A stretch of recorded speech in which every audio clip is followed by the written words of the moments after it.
everyone, and welcome. I'm so excited to be here for another chat with a deliciously gorgeous Erotic Maven. So today we have the beautiful Alison, who is joining us from New South Wales in Australia, and she is very soon to be graduating as a Yoni Massage practitioner with Temple of She. So Alison is here today to tell us who she is, where she is, why she's so amazing, and what she has to offer the women of the world. So, gorgeous woman, tell us who you are and a little bit about your story and what got you to this point to be a Yoni Massage practitioner. Hello, Amy. Well, my story, I'm a typical girl. I grew up with it all. In the family of brothers and sisters and all of that. As I'm on the south coast of New South Wales. Kate, you met the other day, is my sister, so we did this course together. Super cool. Yes, it was quite cool to do that with your sister. She was a great someone to have working in your corner as well. So we're both down here on the south coast. What else? I am a mum, I'm a wife, I'm a daughter, I'm a sister, all of that sort of stuff generally, but also I'm a youth support worker is how I was before I came to Amy. I worked with young women in really terrible situations, high trauma, high unknowledgeable about their bodies and their lives and their sex lives or anything like that. Like, these are girls that have been nothing but abused and neglected their whole lives, and I was working with them. And it just so happens that that job was coming to an end, and I was made redundant, and then this lovely course fell into my lap, and it was just it was like it was meant to be. I was looking for something to do, that next step to take, and next thing I know, Amy's knocking at my door, sort of thing. So appeared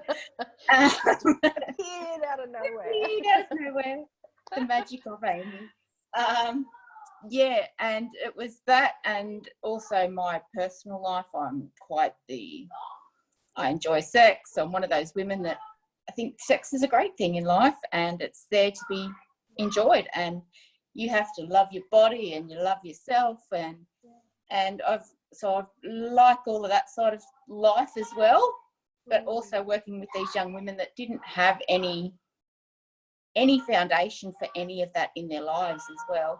Really spoke to me about with this work with Amy. It's just like it was something that needs to be done. Women need to be able to have a place that they can go that's a safe space to overcome these traumas of their life, to work together with someone that just goes, yes, it's okay, you're safe, it's okay, you can be whatever you need it to be, that's fine. And it was a really big thing for me, especially, as I said, these young women that I was working with. It really just tore at your heart. They didn't know what a clitoris was.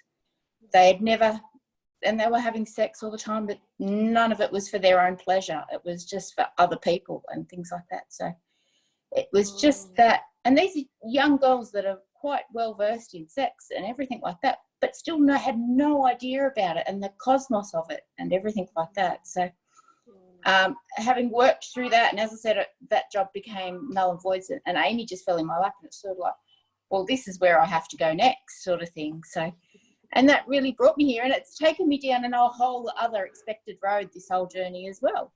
So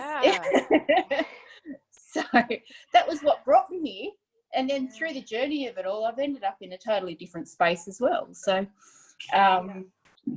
yeah, I can't remember what the rest of your question was, Amy. No, you're doing beautifully. There's so much in your story that I just love, like working with those girls. Like that takes fucking skill. Like that is just such a place of incredible compassion and patience and understanding that you have to do that work. So I remember when you did like the 12-week program, which is the prerequisite for the training, you know, especially with language, like there was nothing that could shock you. There was nothing that got to you because you worked in this space. I'd worked with it. I'd heard it all. Yeah. They anything talked about you can imagine. They talked about other people. Exactly. Yeah. And so it was such an incredible eye opener, I suppose, for me too, that there are these. This is how our young people are relating to sex. Yeah. This is what they know. This is their limited understanding, and that's because we fucking created a culture that supports that. It's like, no, we're not going to talk about it because you shouldn't do it. But they're out there fucking doing it anyway, and they're doing it blind. And they're doing it with no, and these women, and as I said, I was working with abused women, so they are doing it. People are just coming in and taking from them and giving nothing back to them, and that's heartbreaking. It really is.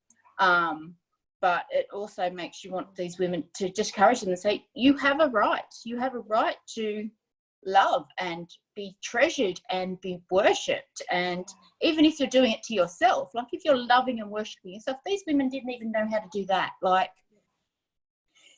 to do something totally and wholly for yourself, even if it was masturbating and stuff like that. Like they wouldn't masturbate, like it was something that you wouldn't do, yet they'd go out and do it, and you just sort of think, oh, girls, love yourselves first before you let anyone do anything. But absolutely. And that, and that's a big ask for someone who's been abused probably from a very young age and has been taught nothing else and has no women in their life to be that example and that role model and to be that woman who shows and demonstrates how to love themselves. And so I love that that's what you have become, is this woman who's this demonstration of epic self-love through shameless fucking open sexuality and the lover of sex and the lover of all these delicious things that our sexual power has. That's right. And it's so good. yeah, absolutely. It's so beautiful, and I think there's so much power in it. And I love that that's your background coming into this work, because you know the importance of a woman loving herself, and the importance of a woman being able to feel comfortable with her body and express herself sexually, and you know what it takes, the courage, the courage that it takes of a woman to be able to do that and speak up to herself, for herself. So I love that's what you've brought into who you are as a practitioner. So tell me, how has the journey been for you personally, becoming a practitioner, from the Alison that you were 6 months ago to the Alison that you are now? What's happened for her? It's been pretty goddamn massive.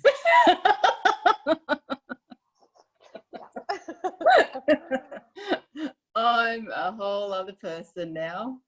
I came in initially thinking, yes, Yoni Massage, I'll learn how to do a massage.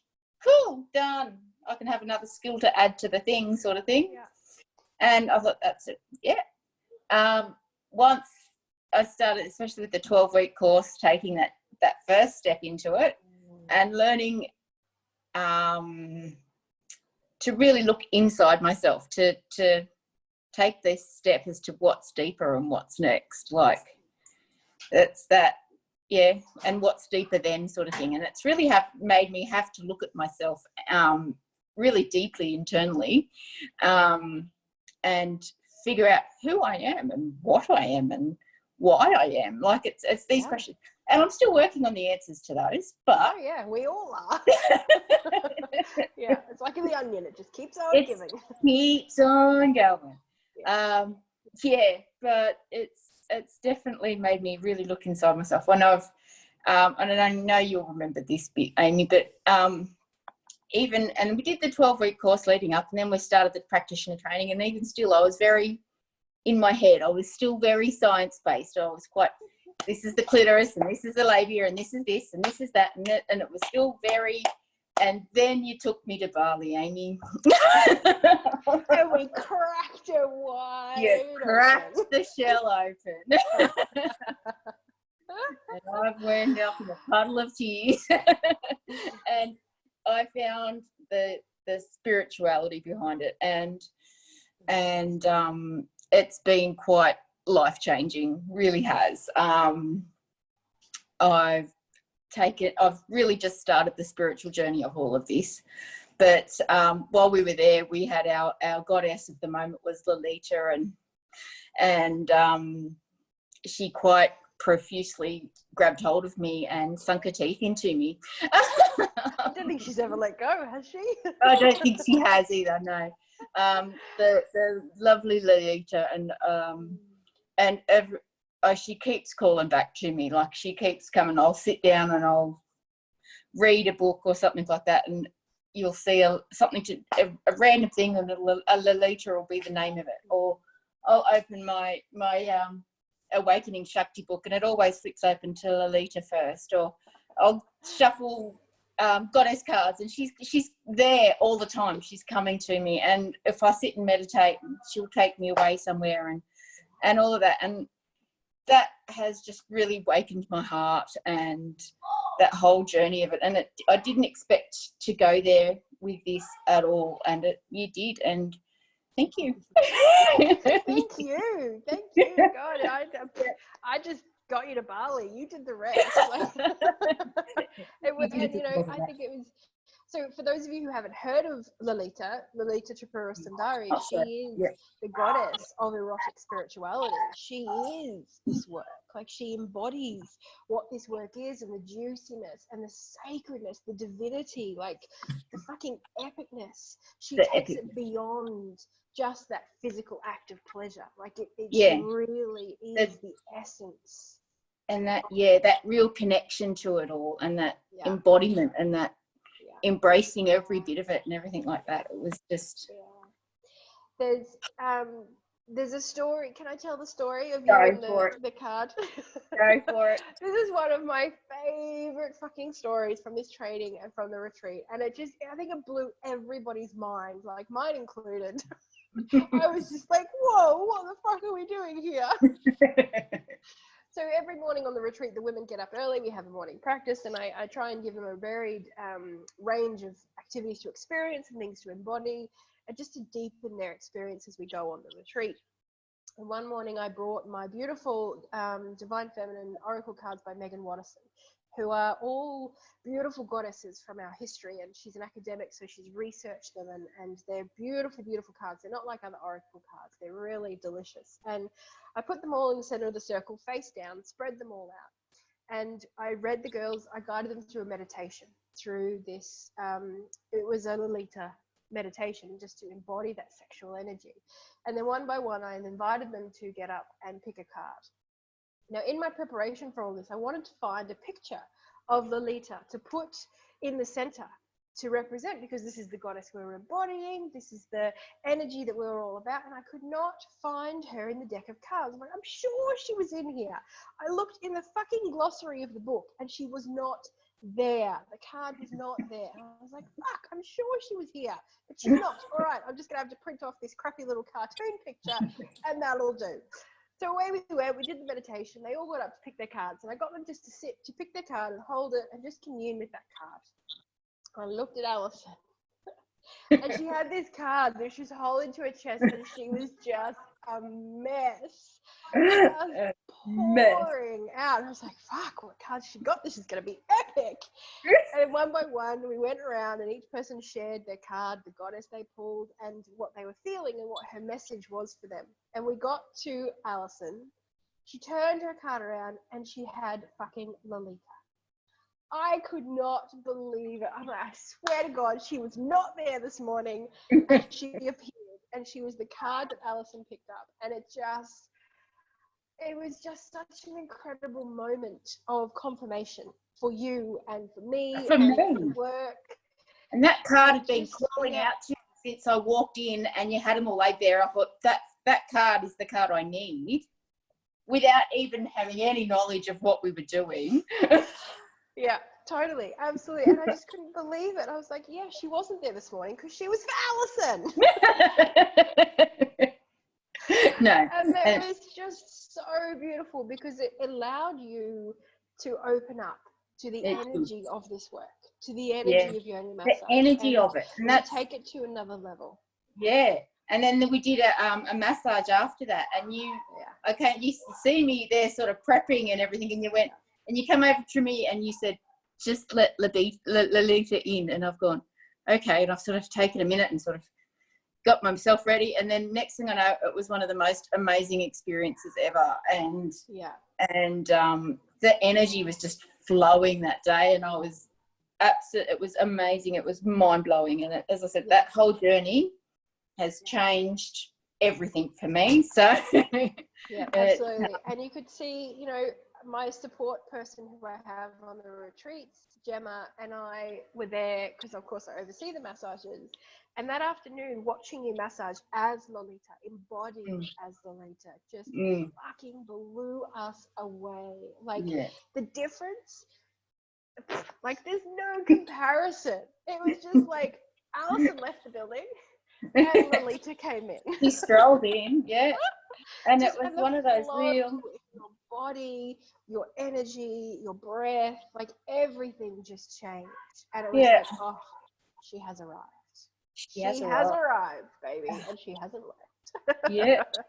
And that whole moment was just amazing. Like it was transformative in a massive way. So and it was and as I said, I'm still at the beginning of all of this spiritual journey, but it is something that is really taking over my heart and soul at the moment. So so how did you find experiencing that and cracking open in that way, and then going home back to the family, the children, the husband, the life, the stuff that knew you, who you were before you left? How was it going home back into that space?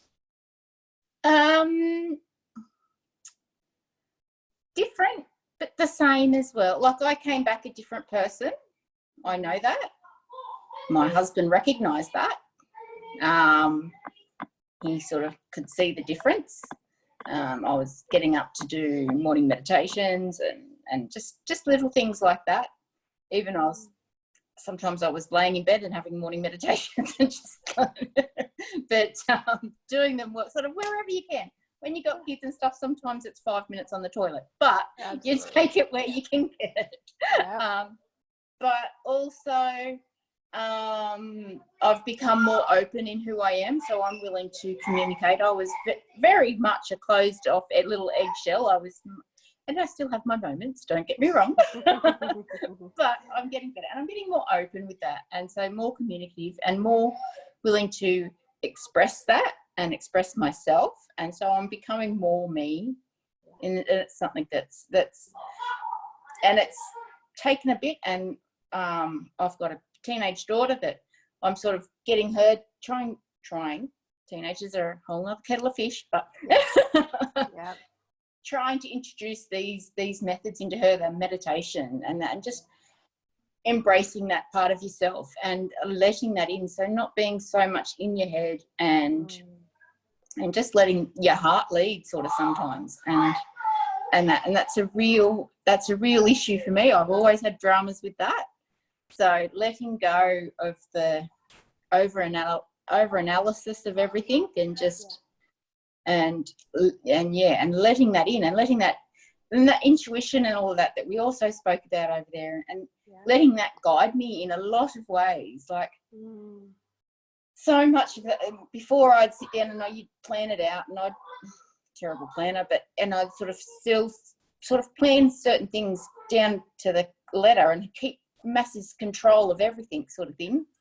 And I'm just sort of letting it go and letting things come and go and stuff like that. So, but again, and still with kids, some things are the same. I've got a lovely young son that relies on routine, and everything has to be the same every day, and all of that. So, you still got the dramas of life, but it's becoming a different journey sort of thing. Like, they're thinking, well, I'm going to do this and this and this with my life, whereas now I'm thinking, well, this is going really well, I'm going to focus on this, and we'll see how it goes and how it blossoms and what becomes of just that extra bit of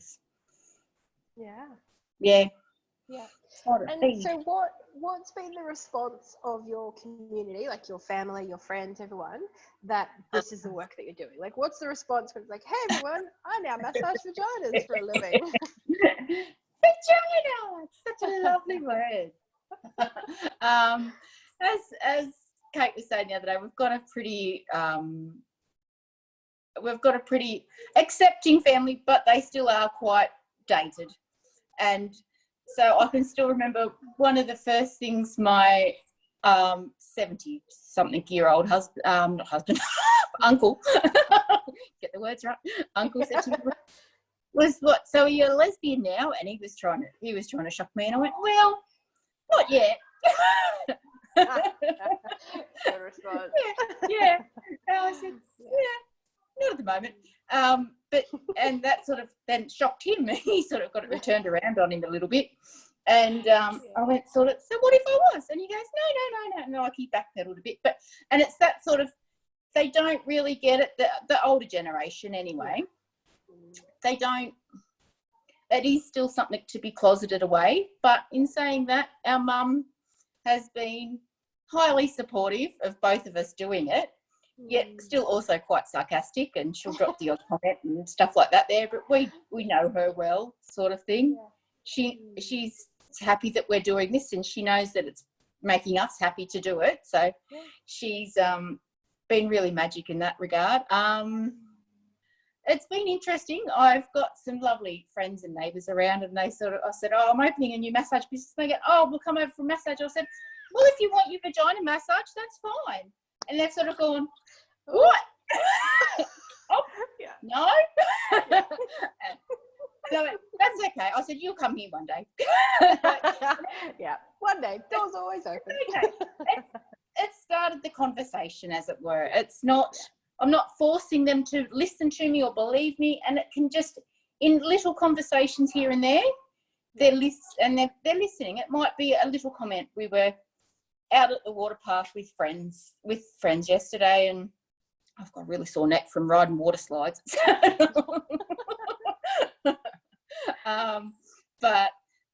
And we were just jacking about, and they said, oh, so what are you going to do now? Because they knew I wasn't working and stuff. I said, oh, I'm going to open my business. And, oh, what's that? I said, oh, it's a massage.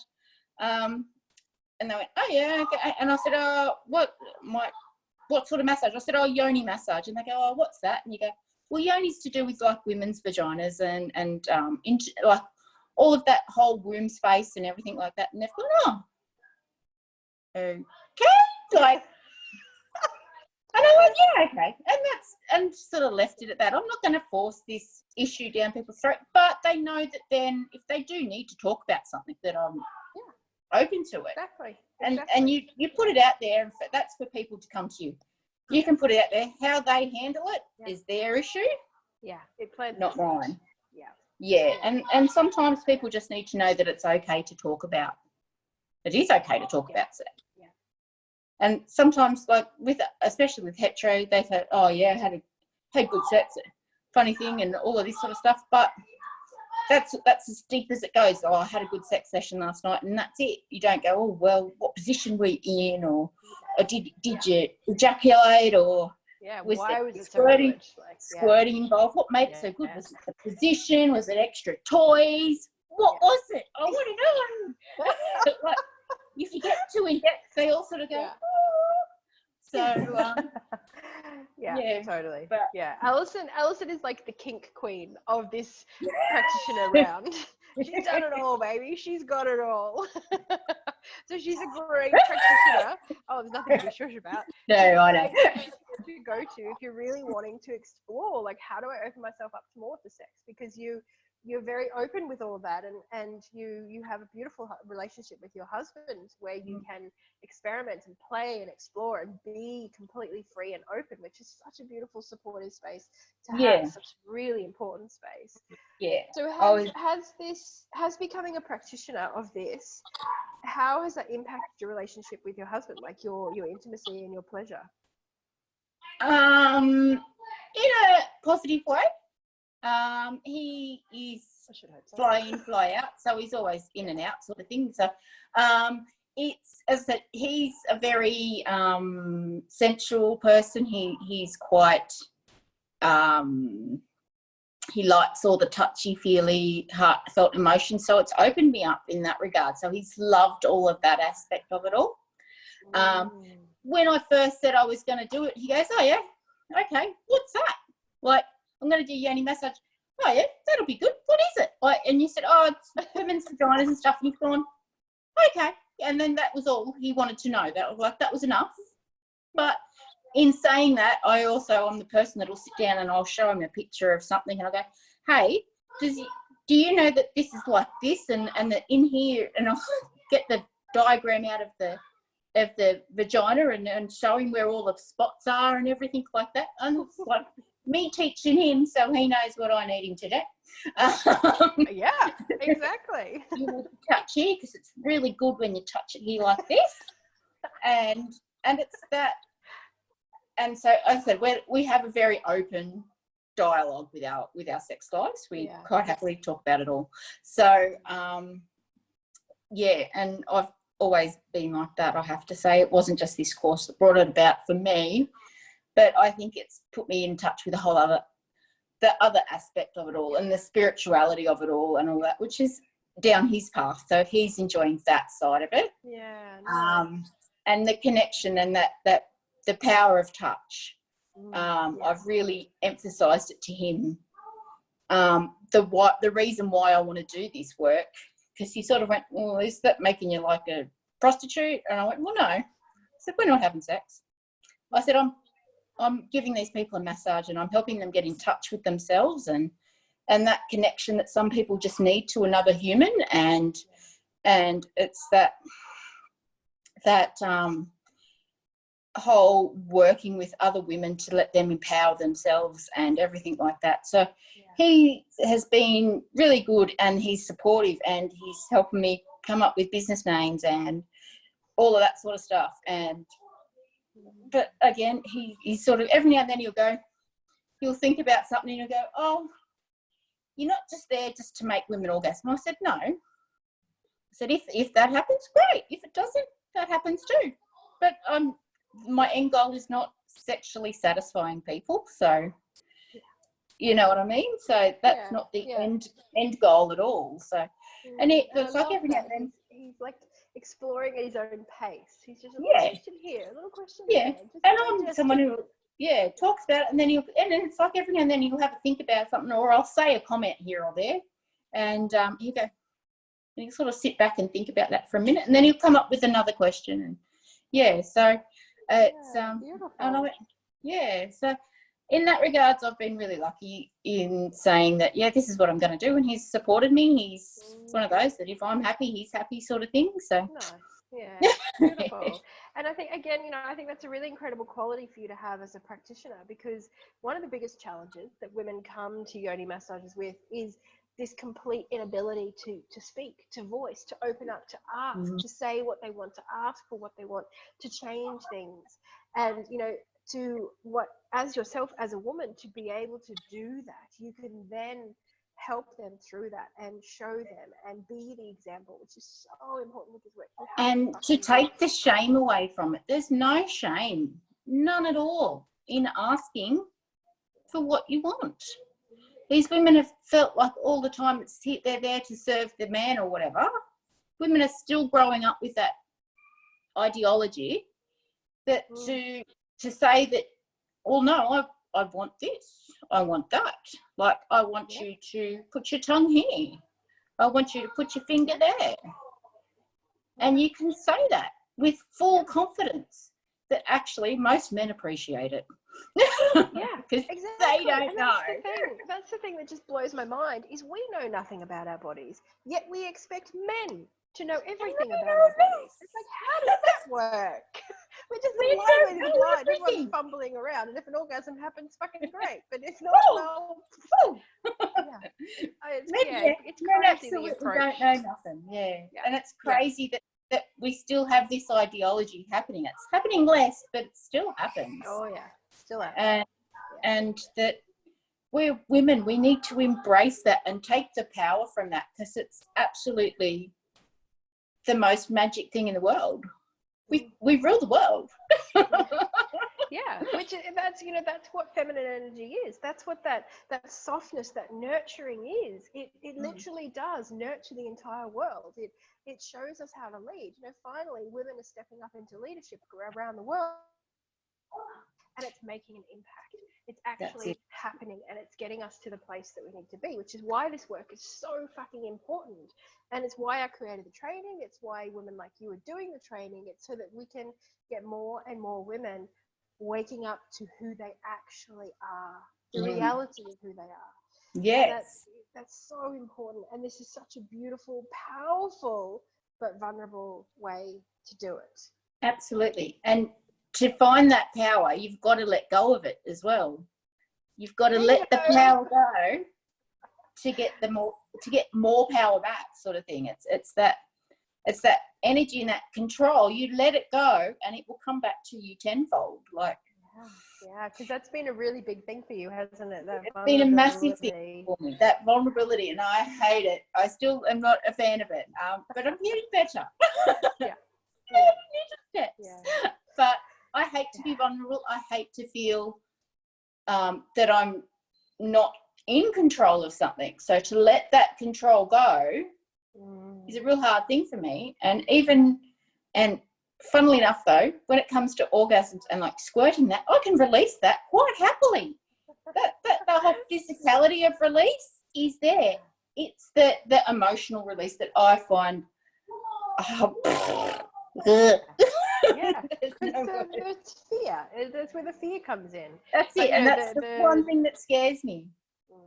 Yeah, and so it's facing those fears. It's stepping into that. It's taking that massive journey that comes with all of this. So absolutely, and that's why the training is 6 months, so that you can walk that process, so you can integrate all of that and learn that about yourself, so that now you can be with women as they get vulnerable, because it terrifies the shit out of them.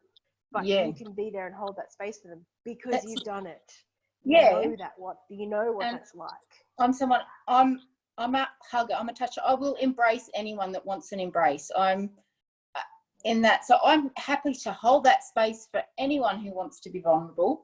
But for me, letting go was a massive step to learning that. I've always been that I'll comfort you, but no one needs to comfort me sort of person. So, and I've been relearning that. So it's refinding that vulnerability, and that so I can be the vulnerable person that you need me to be, sort of thing. So that's why this journey had to be at least 6 months plus the extra stuff at the start. So it's sort of been a 9-month journey.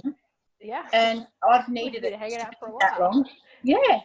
I've needed it to be that long though, because it's been an absolute journey for me, in every sense of the word.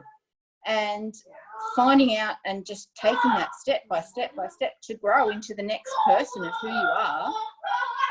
Excuse me. Sorry. Some very excited children there. Very excited children. Sorry.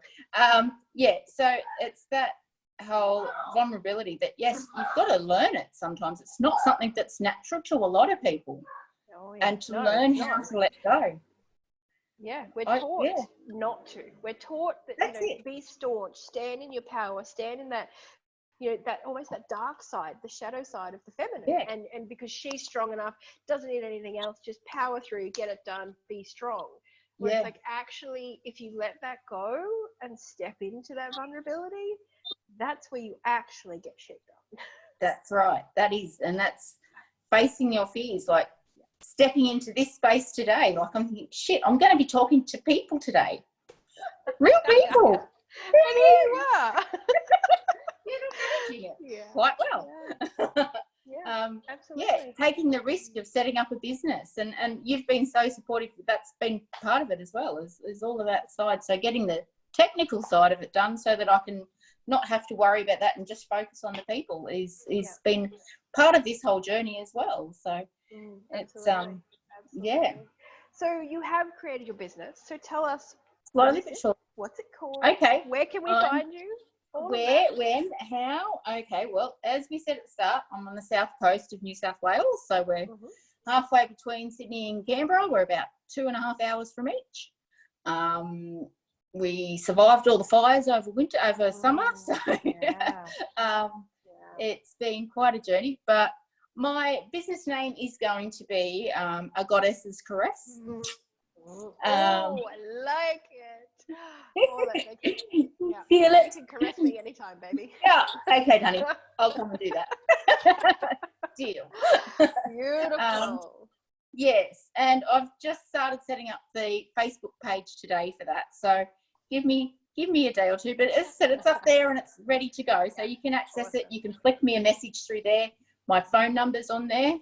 But we're still not officially qualified till the end of February. Yep. 2 weeks. So you'll be taking clients as of March, which is only a couple of weeks. As of March, I'll be taking clients. So I have Kate and I have got a beautiful little cabin nearby in some secluded bush area that's specifically just for massages, and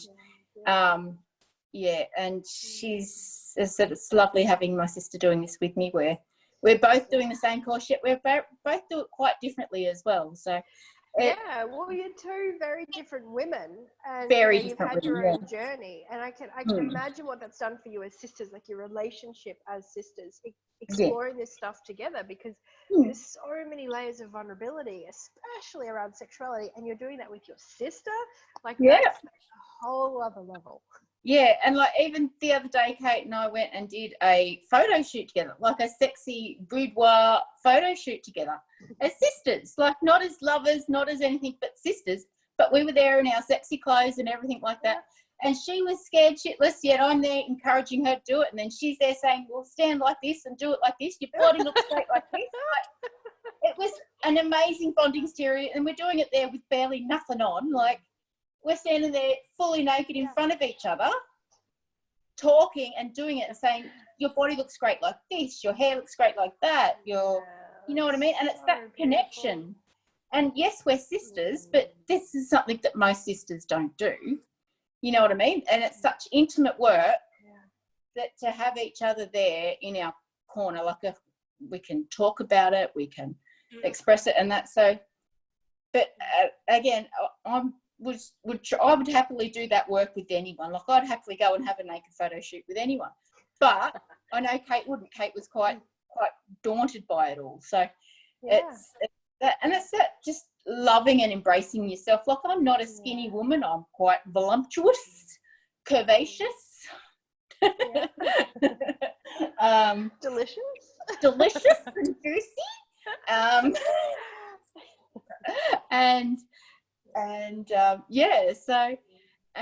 It's just that, and it's that's such a beautiful thing. Like if all women could have that relationship with each other, like blood sisters and not blood sisters, like if we could just support each other and see each other in that light, lift each other up, it would have a you know what I mean? The world doesn't have to be a negative place, yet we sometimes make it that way. And if we could all just lift each other up instead of trying to knock each other down, it'd be a magical place to live. Like, so. Totally, absolutely, you're right. Like, no, you know, and you look so beautiful like that. Your body looks gorgeous like that, rather than, oh, there's a bit of cellulite there, or just tuck your arm in there, or just put your hand so you can hide your hip. Like, or hide that roll, or totally. And and I'm going to be putting some of those photos up on my website, on my Facebook page as well. So I've seen some of them, and they're gorgeous. They're so beautiful. Yeah, and some of them are just fun and silly, and some of them were sexy. And it's funny telling someone to strike a sexy pose, and you're thinking, well, what is a sexy pose? How do you do that? But also, sexy is in the eye of the beholder. So that's exactly right. What I think sexy, right. Other people may not. And what they think sexy, I think, what? Yeah, totally. Absolutely. Yeah. Awesome. So Alison is going to put the links, when she has them, to her Facebook page and everything in the comments of this video, so that you can find her if she's in your area. And as she said, she's close to Canberra and Sydney, so she's accessible to a lot of women, which is really fucking awesome. And all the ways that you can contact her, read about her, see who she is. And as I said, she will be taking clients from March. Yes. And you could throw all of that on your page as well. You were going to do, weren't you? Yes, absolutely. So at the end of March, at the end of February, you'll be able to go onto the Temple of She website and find the practitioners page, where all of these gorgeous women are going to be listed. You'll get to read about them. You'll have the links to access them. So you basically be able to find a practitioner in your area, which is awesome. And and I want these women to be as accessible as possible to everyone. So beautiful. Thank you, gorgeous woman, for your time. Thank you, and my your lovely message and your energy and who you are. Love you so Love much. you guts, yes. Okay. Okay, we'll talk later. Cool. Bye.